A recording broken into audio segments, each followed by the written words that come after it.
Bonjour à toutes et à tous et bienvenue sur Radio CSERT, votre rendez-vous quotidien avec l'actualité de la cybersécurité. Je suis Marc-Frédéric Gomez, j'espère que vous allez bien. Nous sommes le mardi 9 décembre 2025, épisode 512. Au programme de cet épisode, le Patch Tuesday de Microsoft. Dernier cycle de mise à jour de l'année, les administrateurs doivent se préparer à corriger en urgence avant le gel des changements des fêtes de fin d'année.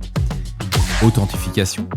Une vulnérabilité critique affecte la librairie Ruby SAML, qui permettant à des attaquants de contourner totalement les mécanismes d'authentification SSO via une manipulation des signatures XML. Sécurité de l'IA. Le NCSC britannique publie un avis technique majeur. L'injection de prompt ne doit pas être traitée comme une injonction SQL classique, mais comme un défaut architectural nécessitant une isolation stricte des privilèges. Cybercriminalité.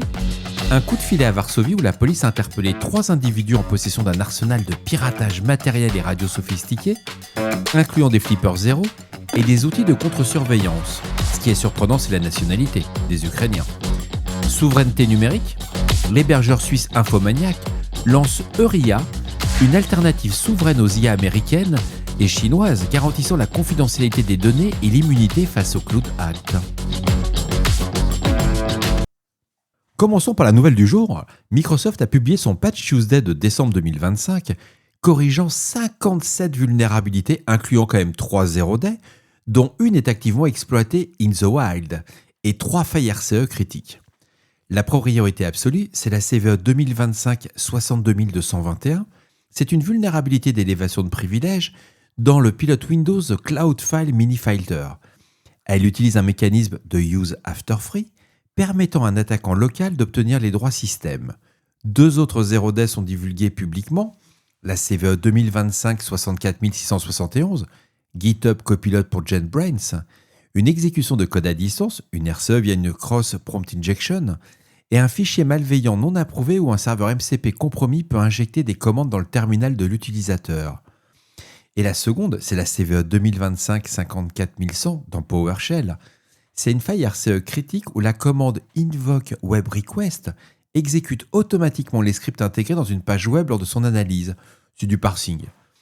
Alors concernant les impacts et les mitigations, on a du boulot. Il faut déployer les correctifs OS immédiatement en priorisant les stations de travail et les serveurs de fichiers.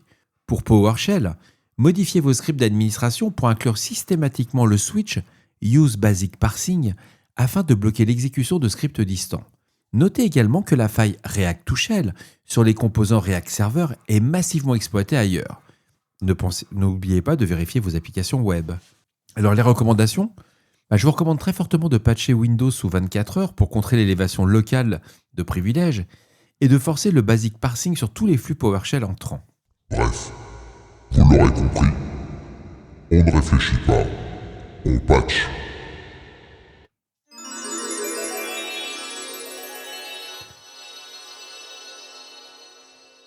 Une vulnérabilité de contournement touche la librairie Ruby SAML, référencée sous la CVE 2025-25293.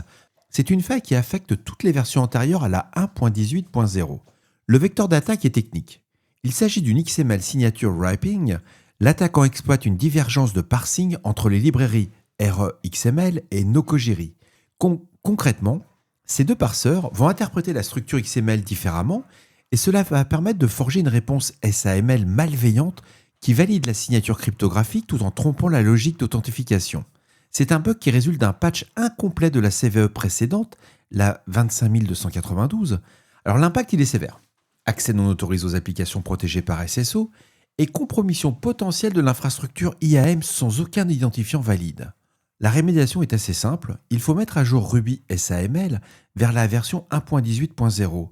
Je vous recommande fortement de patcher pour corriger ce différentiel de parsing critique.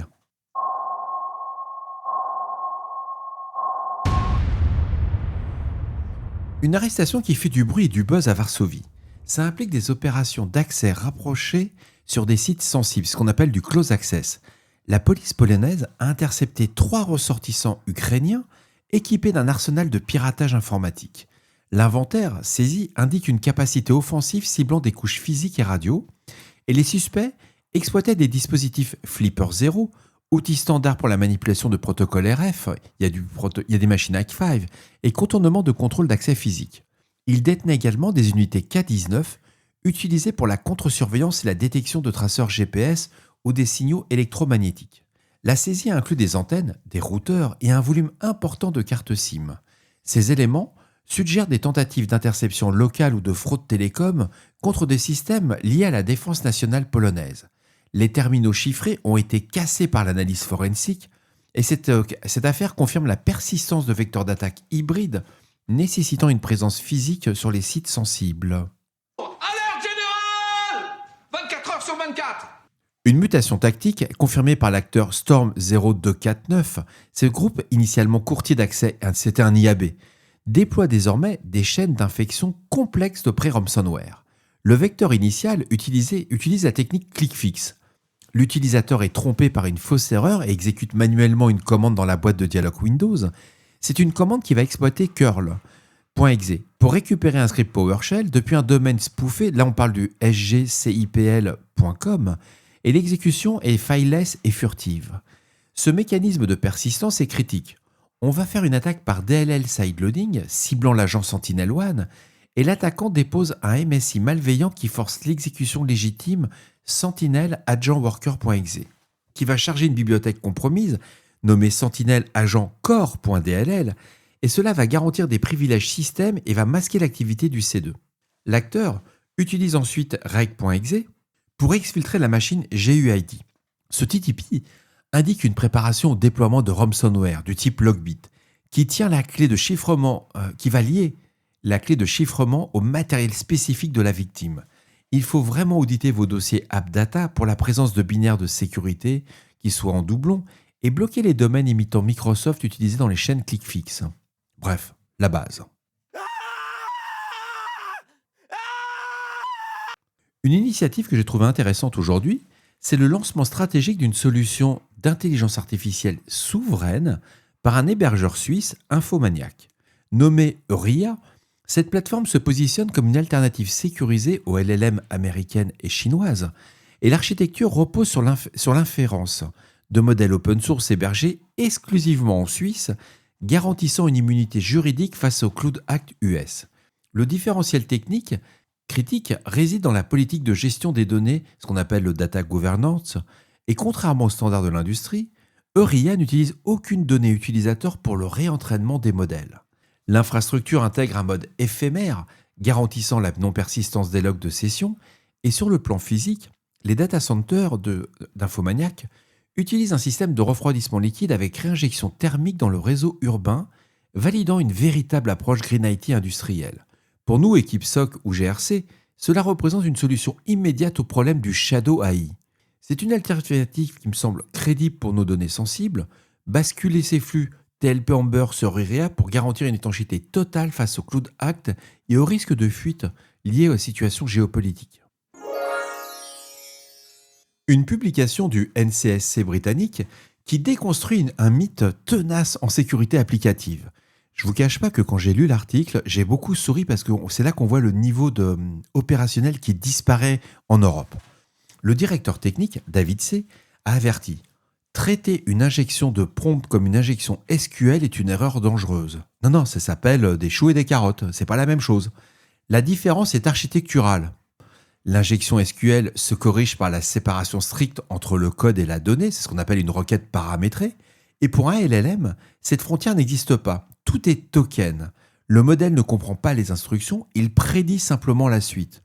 Et le NCSC rappelle et définit que le LLM comme inherent confusable deputy ou le substitut intrinsèquement confus, ce sont des mesures défensives qui sont actuellement basées sur le filtrage ou le déni listing qui sont tous voués à l'échec. Alors concrètement, la seule mitigation réelle, c'est l'architecture. Si le modèle traite des emails externes, par exemple, il ne doit pas avoir accès aux outils internes privilégiés. Le principe du moindre privilège doit s'appliquer aux outils que l'IA peut appeler et pas à l'IA elle-même. C'est un peu compliqué à traduire en français. Je vous recommande l'article, il est en anglais. C'est un très très bon niveau. On commence à traiter la surface d'attaque qu'est l'IA. Et c'est vrai qu'aujourd'hui, quand je vois des personnes qui essaient de faire de la mitigation, c'est pas le fait qu'ils n'ont... Personne n'a vraiment encore les compétences pointues là-dessus. Mais quand on dit je vais gérer Une injection de prompt comme je traite une injection SQL, ouais, tu retournes à l'école, chouchou. Tu touches pas au clavier, ça sera moins dangereux pour l'entreprise. Moi, ce que j'ai retenu, c'est surtout sur le fait que tout le document, il dit, c'est vraiment de cesser de chercher un patch logiciel pour l'injection de prompt. On doit vraiment penser et architecturer, alors je sais pas si c'est français, mais c'est comme ça que je le dis, architecturer nos systèmes pour tolérer la compromission du LLM en limitant drastiquement ses droits d'accès aux API. Aujourd'hui, il n'y a pas encore de hardening suffisamment performant sur les AI, que sur tout ce qui est intelligence artificielle en local ou celle que vous utilisez. Quoi, ça me semble, c'est de très bon niveau. C'est rare de lire un tel document.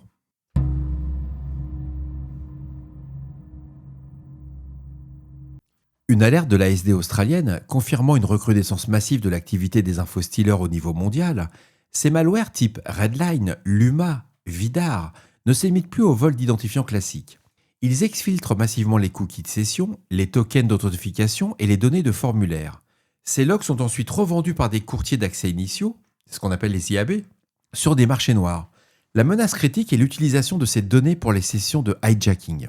Les attaquants vont contourner la MFA en rejoignant des sessions validées pour accéder aux VPN d'entreprise ou aux environnements SaaS. L'infostealer est devenu le vecteur d'entrée prédominant pour les campagnes de ransomware, remplaçant souvent le phishing complexe ou l'exploitation de vulnérabilités externes. La furtivité est élevée, le temps de détection est souvent beaucoup plus long, et la recommandation, c'est d'implémenter une surveillance proactive des liquid credentials sur le dark web. Et puis surtout, ça coûte pas cher pour les attaquants de faire ce type d'attaque. Redoutable, efficace. Et voilà, cet épisode se termine. J'espère qu'il vous apportera des informations claires et utiles. Il est 23h35. D'ici là, on ne réfléchit pas, on patch les systèmes Microsoft. Il y a Adobe Et Cisco qui ont sorti aussi des patchs. J'ai pas eu le temps. Je suis toujours dans ma formation CISSP, j'en suis au 2e jour. C'est intéressant, on apprend plein de choses.